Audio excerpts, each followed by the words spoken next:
Assalamualaikum warahmatullahi wabarakatuh. Bertemu kembali dalam channel Azukni Electrical Engineering Installation. Pada pertemuan ini, yaitu kita akan membahas tentang instalasi tenaga listrik satu fasa, ya, di kelas 11 TITL. Oke.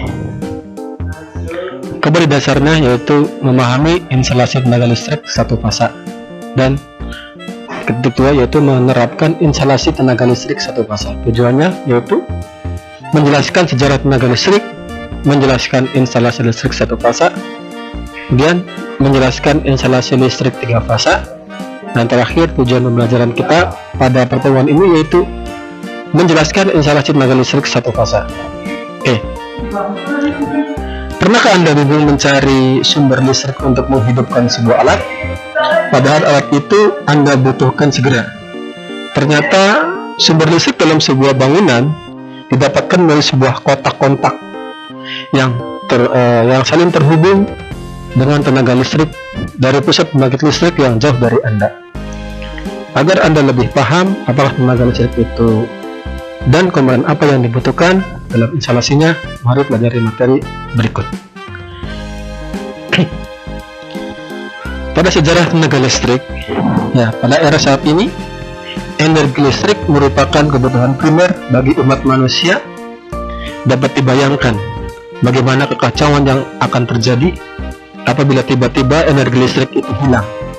Mulai dari peralatan sederhana di rumah tangga, mesin-mesin canggih di industri, dan sistem telekomunikasi tidak dapat berfungsi.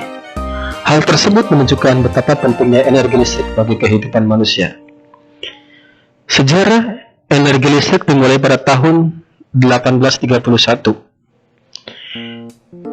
sampai dengan 1832, ketika ilmuwan asal Inggris Michael Faraday menemukan bahwa perbedaan potensial dihasilkan antara ujung-ujung konduktor listrik yang bergerak tegak lurus terhadap medan magnet.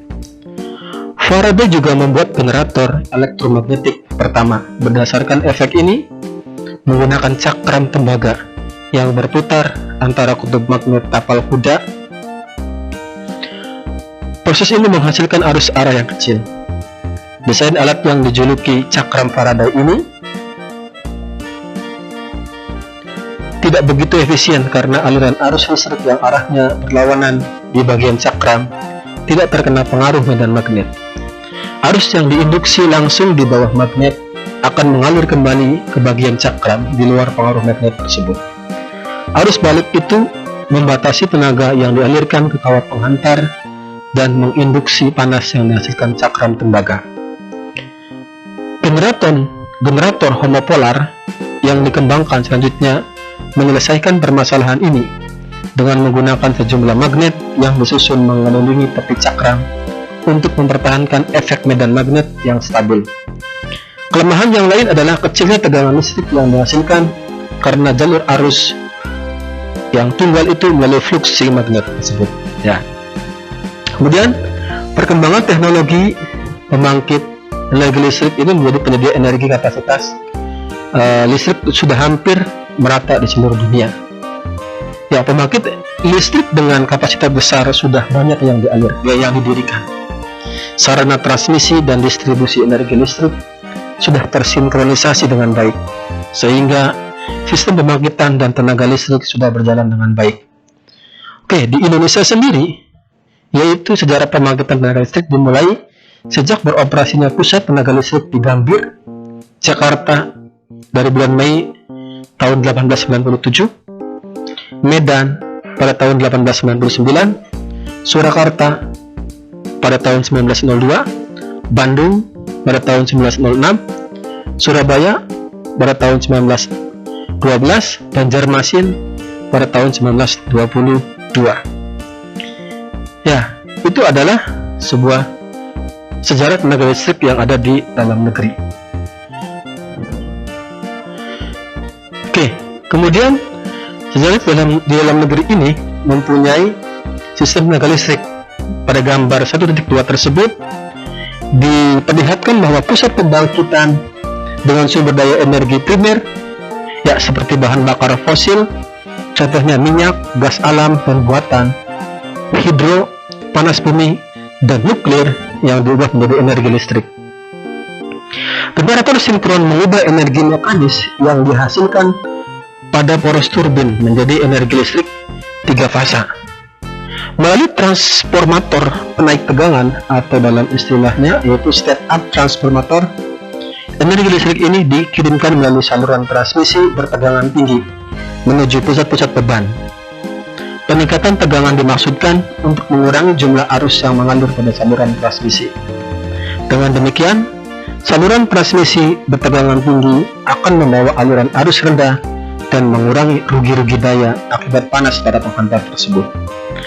Ketika saluran transmisi mencapai pusat beban, tegangan tersebut kembali diturunkan menjadi tegangan menengah melalui transformator penurun tegangan, atau dalam istilahnya yaitu step down transformator.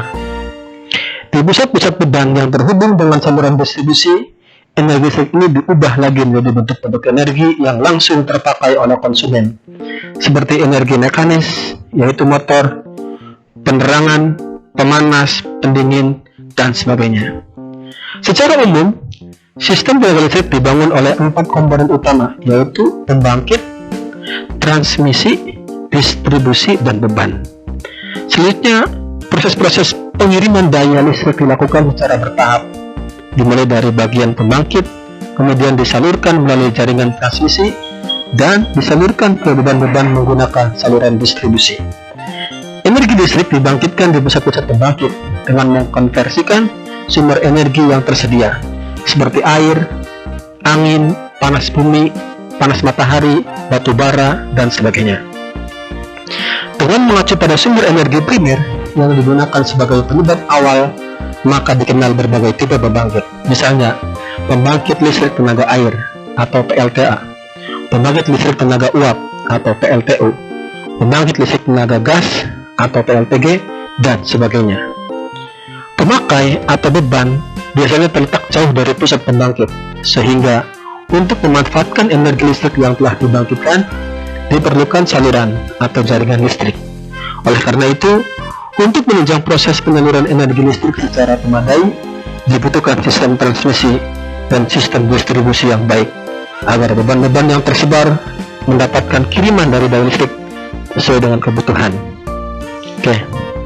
Kemudian, di sini ada instalasi listrik satu fasa, yaitu instalasi tenaga listrik satu fasa merupakan jenis instalasi listrik yang digunakan sebagai sarana kontak-kontak atau beban-beban listrik selain lampu menggunakan 2 buah kawat penghantar, yaitu 1 kawat penghantar untuk fasa sumber tegangan dan 1 kawat penghantar lainnya untuk nol atau netral.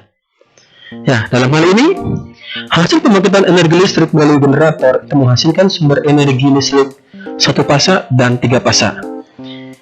Instalasi listrik 1 fasa adalah jenis instalasi listrik yang menggunakan 2 buah kawat penghantar berupa kawat berarus positif atau fasa dan kawat penghantar untuk nol atau netral. Instalasi listrik ini biasanya bekerja pada tegangan 220 volt. Pemasangan instalasi listrik satu fasa biasanya lebih mudah karena hanya menggunakan 2 buah kawat penghantar. Besaran daya listrik yang tersedia pada instalasi listrik satu fasa ini dapat dilihat dari MCB yang digunakan pada instalasi listrik tersebut. Ya, ini adalah tabulasi daripada instalasi listrik satu fasa. Ya, daya 450 watt digunakan untuk dipakai MCB-nya 2 ampere. Daya 900 watt itu 4 ampere.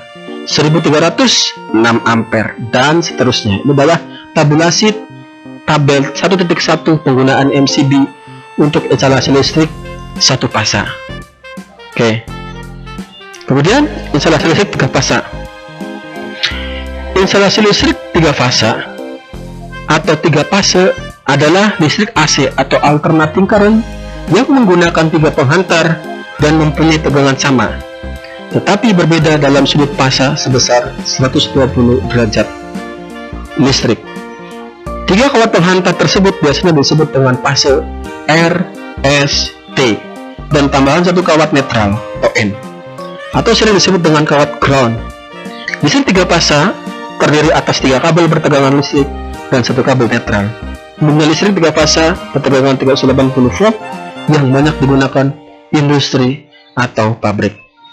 Itulah pertemuan kali ini. Terima kasih atas tontonnya. Sekian. Assalamualaikum warahmatullahi wabarakatuh.